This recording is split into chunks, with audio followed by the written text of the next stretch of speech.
Princess and the Bear here, and we returned to Disney Saratoga Springs Resort because it's time to paint our palette. At the Artist Palette. Yes, the menu has changed. Just announced, what, yesterday, day before yesterday? Announced yesterday and it started changed today. So we're going to see what they new they have for me and our beloved princess in her lovely outfit. And hopefully I am not going to color myself green. Be sure to giddy up. You heard the girl.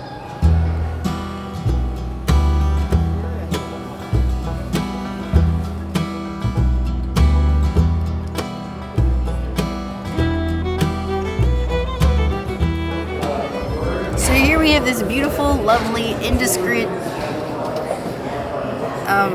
caramel color. Is that what it is? Drink? What does it look like to you guys? You can say it. You can guess. But you'd be wrong. It's not Jameson Ginger.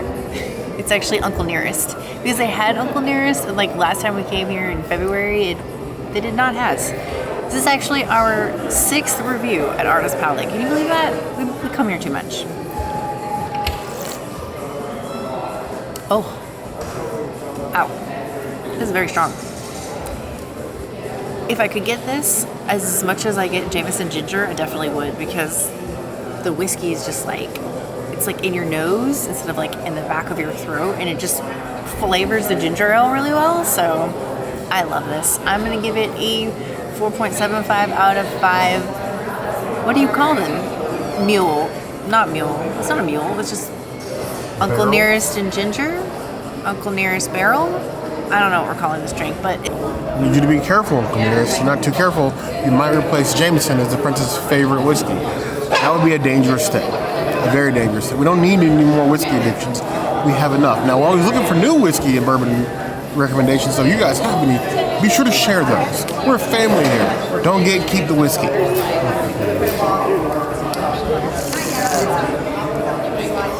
Not the weird work family where you're not actually family and you're not looking out for each other. We're actually looking out for you. Out here eating and discussing things. Ooh, that stopped me in my tracks. That's so good.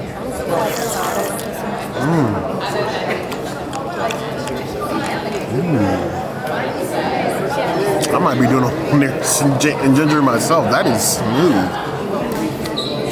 I like the flavor profile. Ooh. I agree with the princess. 4.75 out of 5 plus. I'm gonna need near some more of my cocktails from now on.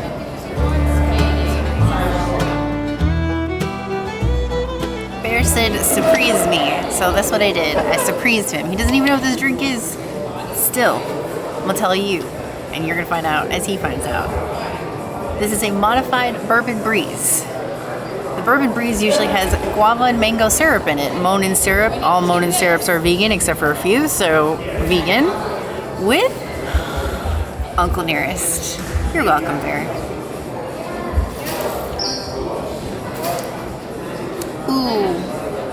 This is so much better than my drink. I kind of want to steal this. It's nice and tart. It tastes like lemonade with Uncle Nearest. Oh. Also 4.75 out of 5. I think I need Uncle Nearest in the house all the time now. This is good. This is to the he's, the she's, and the they's. Always make sure that you find a princess, or prince, or highness that knows the way to your heart. It's whiskey and bourbon.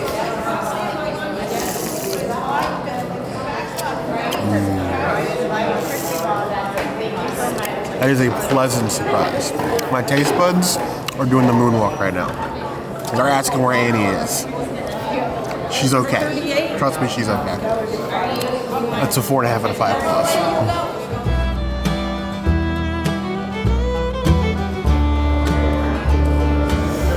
Couple things. The menu is very deceiving here. I almost thought that the Impossible meatloaf was here because it said harvest meatloaf with the mashed potatoes and green beans, which we know is vegan at Port Orleans.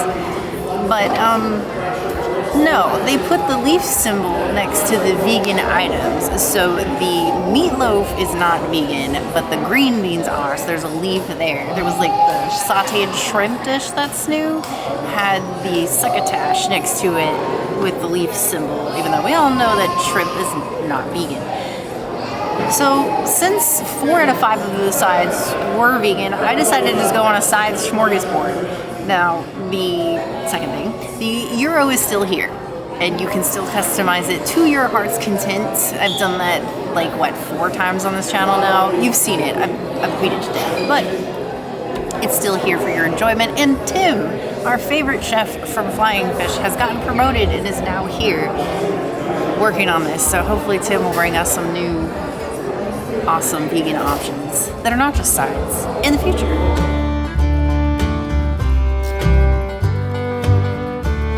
I'm gonna start with this beautiful Succotash.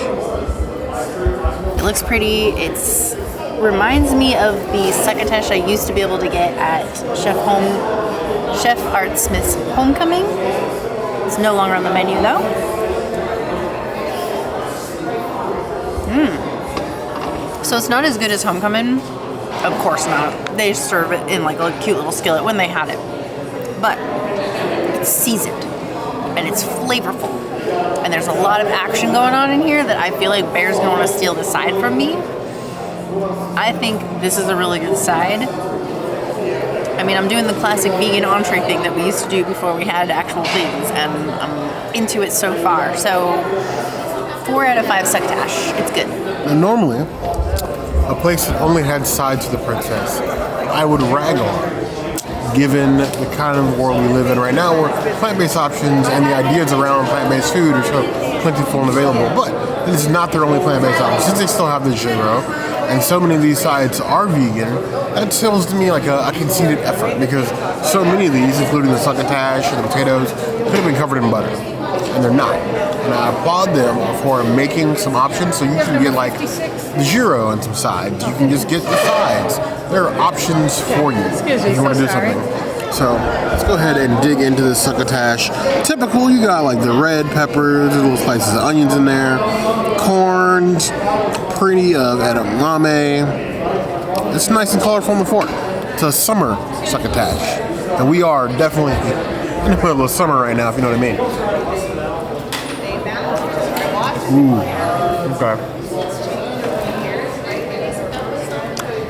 That is the key part. It's not just a medley of vegetables, which is basically all a Succotash is. It's a seasoned medley of vegetables, and that's what takes it that extra step of being just above a basic side. If you just sold a Succotash bowl, I would be all over that on the regular. On days when we can't figure out what we want to eat on Disney Springs, this is the short walk or boat ride away. I would definitely take a boat here, and then take a boat back, and then take one to Port Orleans for beignets. This is delicious. 4 out of 5 plus. Initially when I read this, I thought roasted vegetables, but then when I read it further as I was ordering, I realized they're all carrots. And I'm not mad at that. Beautiful medley of carrots. Carrots are good for you. Eat your vegetables, kids. It's important. This is a good compromise carrot. Because there's some people that like cooked carrots to be super soft, like melt in your mouth. And there's other people that like cooked carrots to have like a crunch to them. This is like right in the middle between soft and crunch. Now, I like the soft, so I'm not as into them, but I know Bear likes the crunch, so he's probably gonna like these more than me. I'm gonna give them a 2.75 out of 5 carrots. They have potential, but it's very subjective because eating cooked carrots is very subjective. Minor gripe, insignificant gripe, infinitesimal gripe, okay? Like B-movie and ants level gripe. And it's not artist palate's fault. Anytime I see something called rainbow carrots, it's a disappointment. This is not a rainbow. I want pink, I want blue, I want purple, I want all the colors of the rainbow. I want this food to look as gay as possible. This is Florida, and in Florida, we say gay all the time. It is a very good roasted carrot. It's just soft enough to where like you're not straining the chew through it, but just still got the density, so it's still got like some chew to it. Like it's got some substance to it, and it's well seasoned. It's not oily or greasy or anything else. It's got a nice roasted to it. Roasty, if you will. Excellent. Excellent. If you're killing sides, that gets me excited for entrees. 3.5 out of 5 plus. I had to order Bear's second, third, fourth somewhere in the top 10 arch nemesis of vegetables, green beans. I personally like green beans. They serve these everywhere.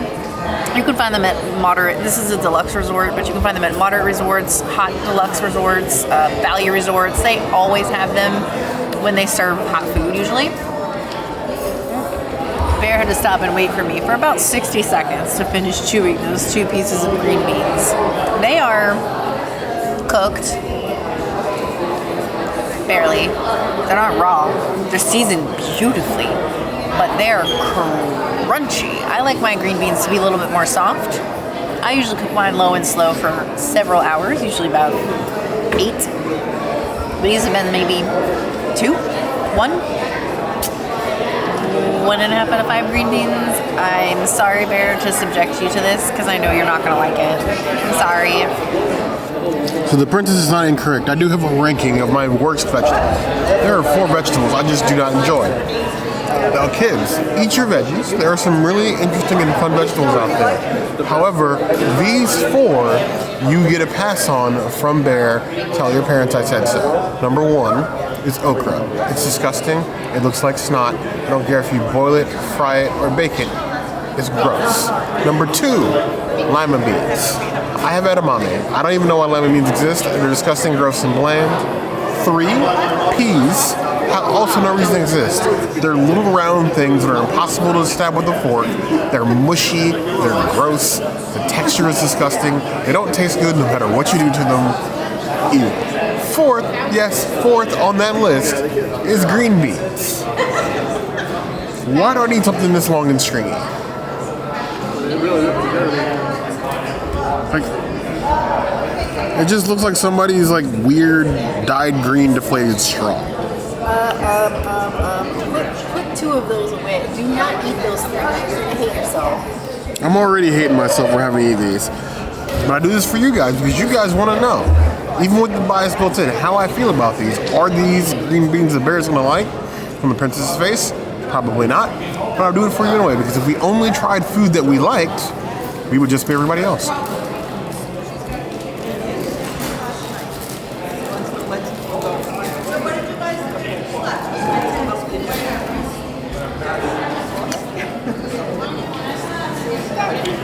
They are not the worst green bean I've ever had. I'll preface that. Even with my bias built in, they aren't rubbery. They are cooked, but just barely.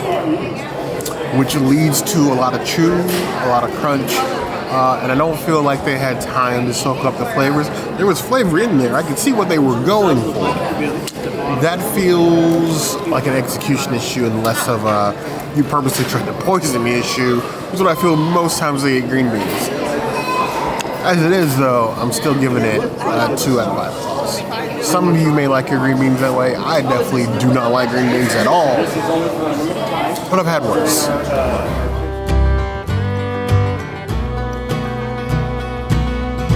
Lastly, we have white rice because the mashed potatoes here are not vegan. And I just wanted, a little bit of something to mix up with my veggies. I could eat the carrots with this, I could eat the succotash with this, I could eat the green beans with this, but why?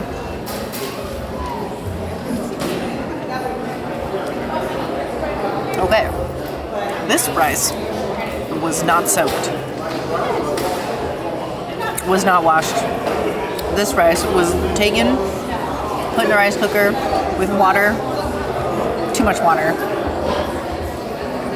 That is not going to break up my vegetables. That is not Persian approved. That is a Persian fail. That is a 1 out of 5 rices. I guess if you don't know how to cook rice, you would know the difference. But if you are like any type of rice cooker, or, just a smidgen about rice, you might be a little bit insulted with that.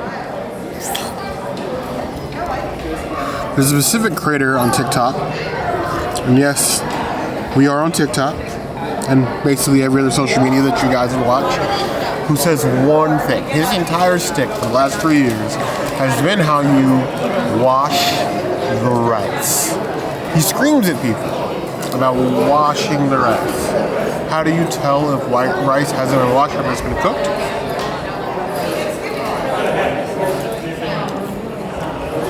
Tastes like a starchy mess. lots of starch, cooked in its own starch. Instead of rinsing that off, you get all that and less of the flavor of the actual rice, and then it's like really wet. So like Brenda said, too much water. It's closer to like, it's headed in the direction of rice pudding. I'm not gonna say it's rice pudding, but headed in that direction. It's not undercooked, at the very least, and it's not burnt. But it's not what we have come to expect out of rice. Take it as you will. 2 out of 5 plus.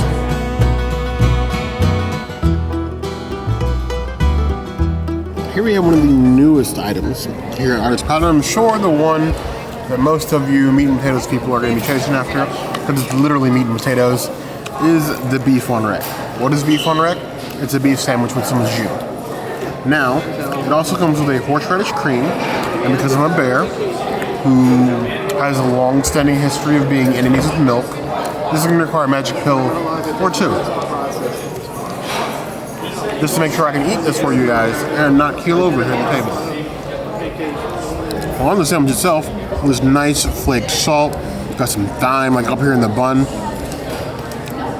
You open this baby up, and it's a super thick cut of all that beef in here. Plenty of that horseradish cream. It is swimming in the cream, and not like Wu-Tang Clan. It's just full of cream. So it comes with the jus, but they give you a generous portion here in said cup. It looks like it should fit in the cup just fine, but you guys are here for the dips. People on your Instagrams and your socials, like we are. You want to see the dips. You like the drippies and stuff. So I'm going to give you your drippies.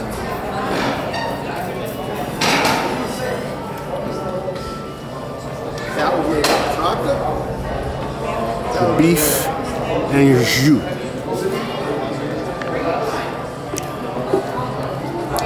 Bon appetit. Of the parts of our great United States, I have the least experience with the Northeast, the New England area. I've only visited a couple times. I don't go up there much. I don't know your food traditions and your cultures. But this tastes like only something the New England, north of Boston area can come up with. Huge, thick sushi slices of beef, dipped in a juice with a ton of cream. It's a decadent sort of like northeasterner flavor that is completely unapologetic about what it is. It's a beef sandwich, heavy cream, and a sauce. And it does that very well. Never having had anything like this, I think that it's amazing. The horseradish is a strong flavor. Thinking that would overpower, but the horseradish with the beef and deep in the jus is this super savory sort of like meat dessert sort of thing. It's that level of savory. Not like sweet, but like meat dessert level. Like on the same level as like a cheesesteak or a humongous turkey leg. Sort of like that level. Honestly, I expected to hate this. I kind of like it. 4.25 out of 5 plus.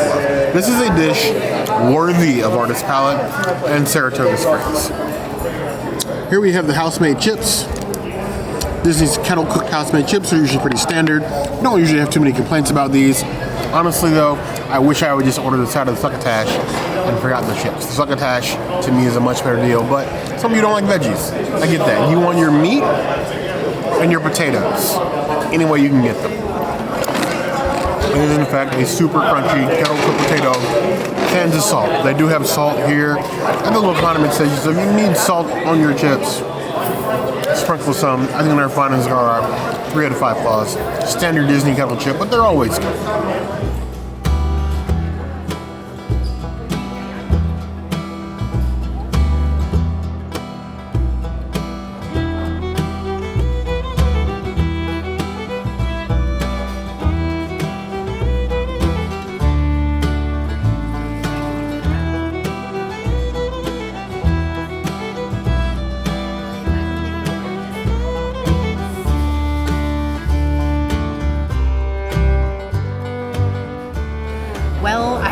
To continue my uncle nearest tour because there are so many amazing whiskeys at the Turf Club Lounge.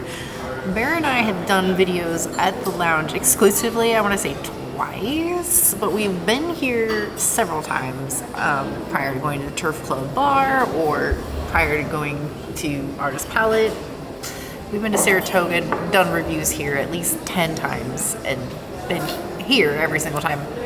In fact, there's been times pre-Pandy where we would walk from Disney Springs to here just to get drinks because there was no lines and AC.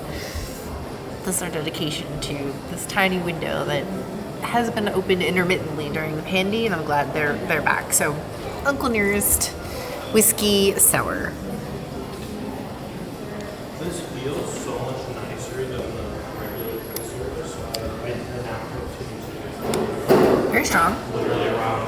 Very Uncle Nearest forward, which I love. Love, love, love. Does not taste that much like a whiskey sour. I think the winning Uncle Nearest combo for me presently was the Bourbon Breeze. This one's a 3 out of 5 bourbons. It's not as nearest to my heart as maybe some other Uncle Nearests. So, whiskey sour is meant to be sour with the whiskey, hence the name, whiskey sour. So I expect both strength and mouth-puckering sourness.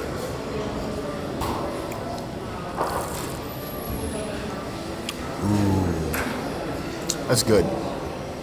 Find you a bartender that can make you a good whiskey sour. You will not be disappointed. That's the right amount of punch and sour. That is a refreshing after dinner drink. I would give that 3.75 out of 5 plus.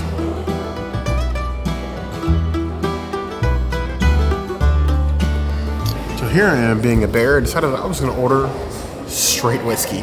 No whiskey cocktail, not a whiskey shot, just whiskey on the rocks. Going with Widow Jane because that name somehow resonates with me. I've never had Widow Jane before, but it was sitting at the counter, and who am I to say no to fate? Sort of gives me just sort of the vibes of this place. Saratoga, which apparently comes from an Iroquois name that means scum on the water, because he's known for its mineral springs, which had a therapeutic sort of nature to the natives. So to my native cousins, this is to you. They stole your land. We both know it. I know we have native cousins out there. Ooh, it's smooth. Sort of smoky.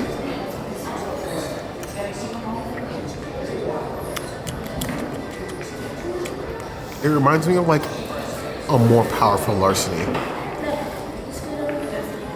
It's gonna be a slow sipper, like a very slow. If you don't like whiskey straight, this might be a little rough for you. None for the princess though. Unconfirmed vegan. 4 out of 5 plus.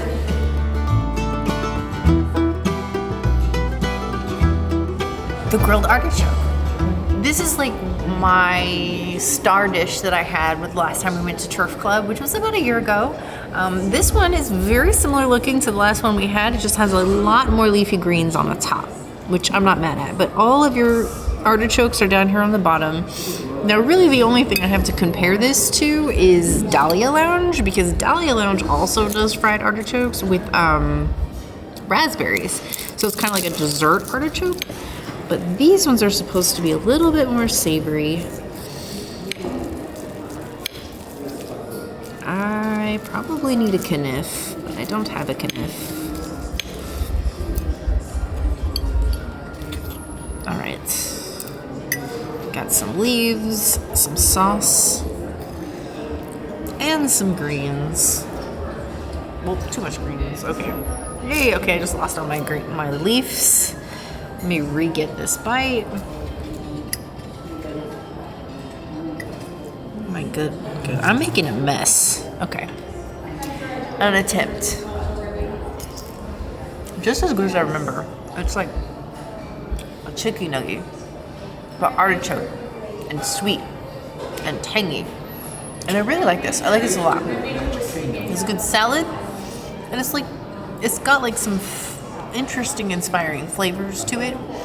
Almost gives me like Mediterranean vibes, but like not quite there. maybe like Greek. It's good. I'm gonna give it 4 out of 5 artichokes. I don't know if it's better than Dahlia. I think it's like on the same level. It's not a dessert artichoke. It's a savory artichoke. So I appreciate that too. Here we have this delicious fried artichoke salad. It always, I know obviously there's people at Disney, you come to Disney, you have like your heavy hitters, you have your favorites. We, especially when we come to Disney, and mind you we're locals, it's a bit different. We think about, we like hitting favorites, but we want to try something new at the same time. And I feel like enough people, too many people sleep on Turf Club. Is Turf Club in the best spot for a resort? Probably not. Is Saratoga's people's first choice? Also probably not, but they have a full course vegan spread. You have this salad, they have the mushroom in, and then you have the creme brulee dessert.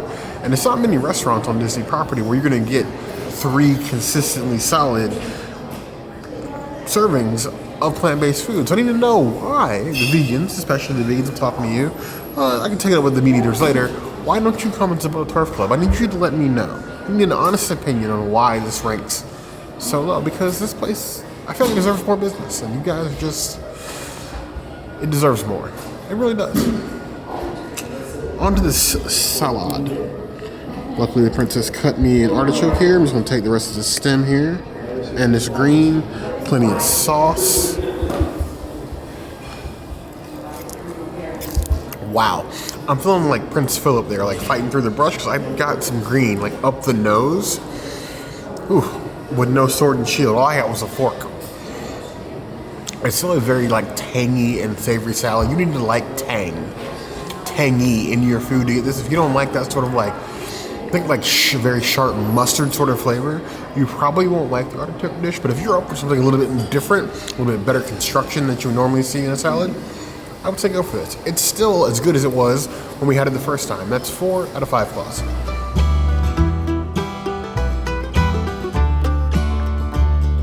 Here we have my favorite creme brulee on Disney property.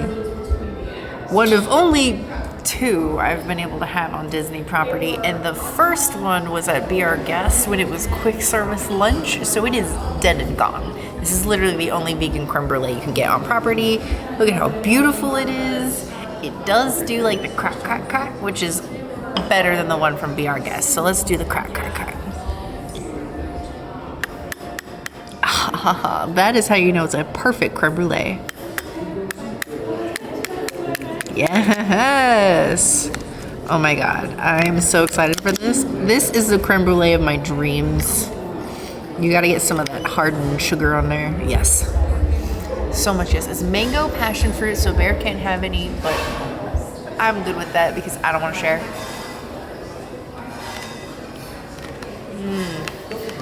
Oh my God. I need to be alone with my creme brulee.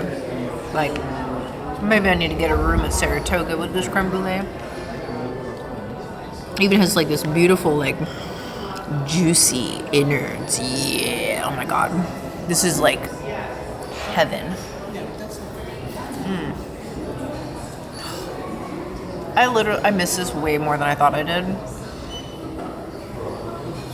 It's a princessity's dessert. If you do anything, if you want to come have a really good vegan dessert that's not like Dole Whip or Erin McKenna's or the fabulous flamingo cake from Animal Kingdom Lodge, this is a dark horse. This is a dessert you really need to come for.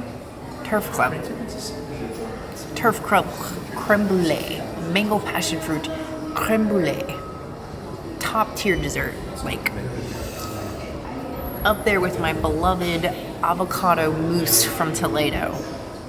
Super fab. Princess City's item, 100%, 5 out of 5.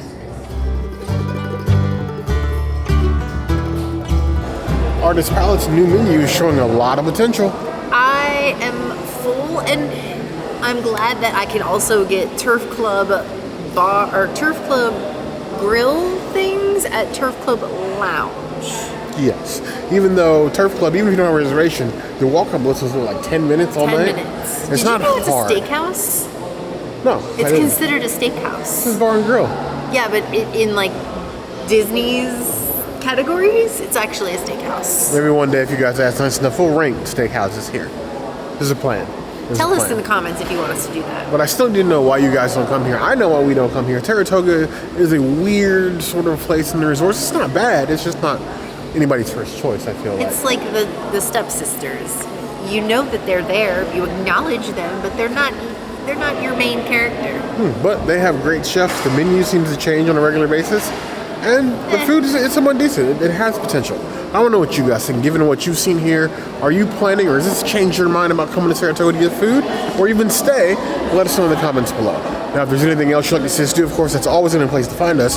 Hit the notification bell if you want to see other videos like this. And we have new videos 5 days a week. Monday, Tuesday, Wednesday, Thursday, Saturday.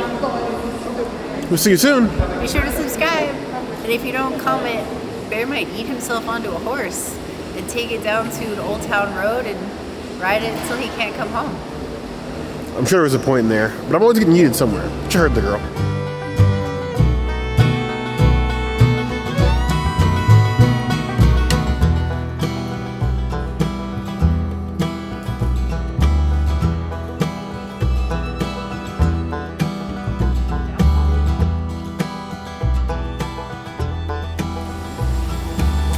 It's a Mickey! So fun!